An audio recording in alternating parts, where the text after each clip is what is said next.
Alright, good morning and welcome back to the Reality Workshop where the work is real, sometimes really expensive. Today, we're going to work on an Evinrude 25 marine engine, outboard. Now, the thing you got to remember is this is where most people lose a wad of money, okay? First thing they do is they buy a motor that they know nothing about, and they're really expensive. These little toys here are expensive. If you're ever going to buy a boat motor, the first thing you want to do is right here is a compression gauge, the little kit. Comes with hoses and everything.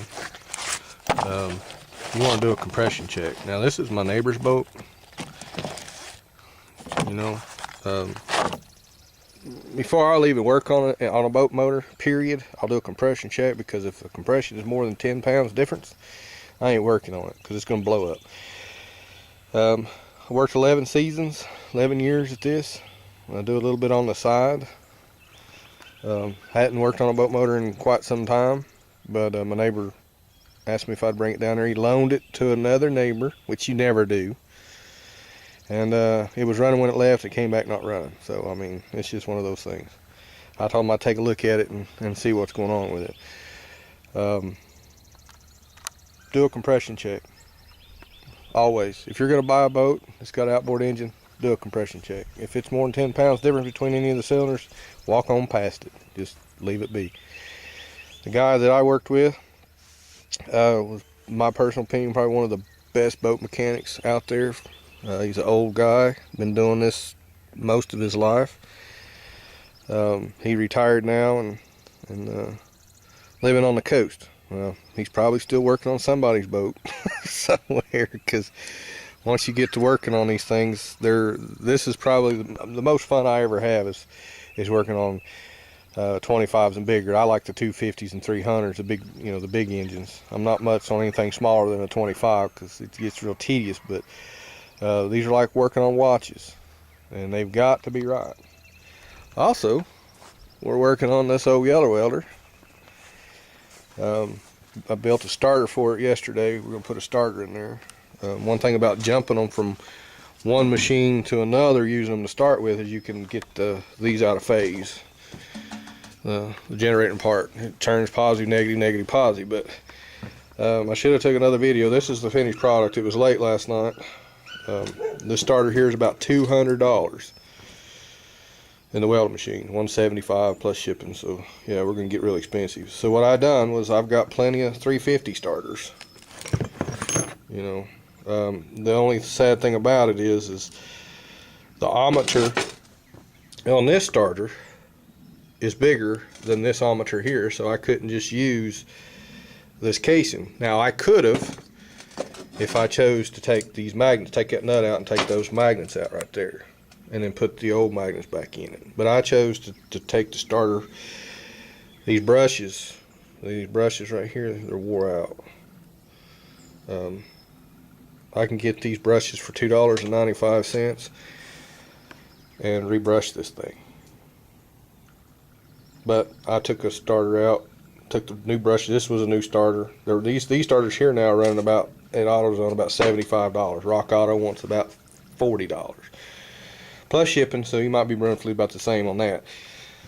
But here's the nose piece of the starter. You guys can save, and gals, whatever, can save a ton of money if you can just fix your own starters. I need another bolt, because getting this bolt out of this housing, I broke it. PB Blaster, man, that's some good stuff. I let it set all day, got the other bolt loose, and that other one just snapped. I was able to drill this out and tap it on down in there and put another bolt in it and save the nose piece. So that starter should be ready to go if the solenoid's any good. See, on this one here I wrote need solenoid.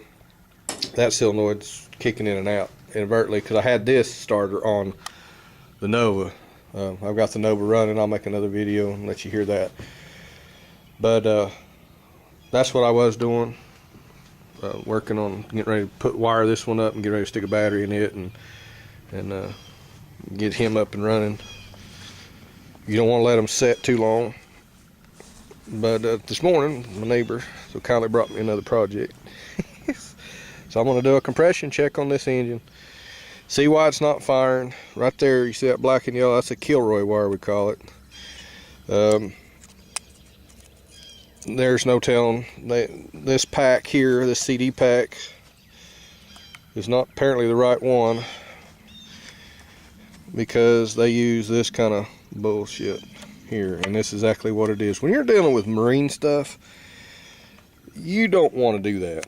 That right there, if anybody's worked on anything, you know these connections right here causes trailer lights, havoc on trailer lights. You said 6 months from now when you put that on there, it's going to corrode up and you're going to lose connection. So I'd say I break this out, do a solder joint, and put some shrink wrap around it, shrink it back, seal it from moisture.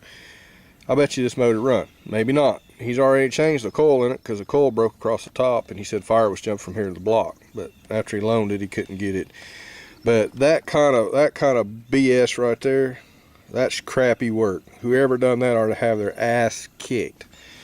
Because the last thing you want to do is get out here in the water and get stranded and have to, troll the motor all the way in. I've been there. I have been there several times. So you don't monkey around with marine stuff at all, unless you just like to float around in the water. But anyhow, I'm going to get started on this. He put a water pump in it and got it all out of whack.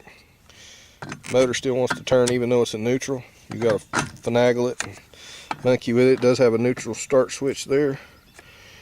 And so I've got to take this cover piece out, and there's some adjustments in there, and get that done. And a lot of times,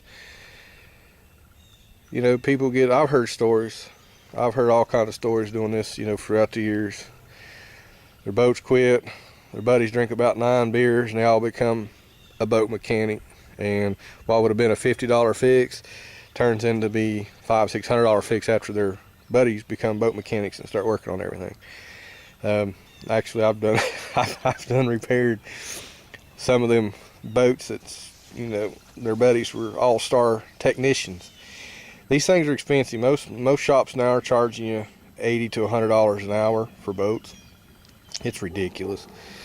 Like I said, if you buy you a book and maintenance these things and get to understanding, what quits firing and what, you can save yourself thousands of dollars and have a lot of fun with a boat. I used to have 5 boats in the yard and had something to go to the lake all the time. But gas got so high, what's the point, really? I ain't paying $5 a gallon. Every time I went to the lake, it was $100 just to fill up my boat. So it kind of got a little depressing. So I sold everything I had, and now I might look for another boat. But anyhow, I got to get started on it, and I might make another video on it or not.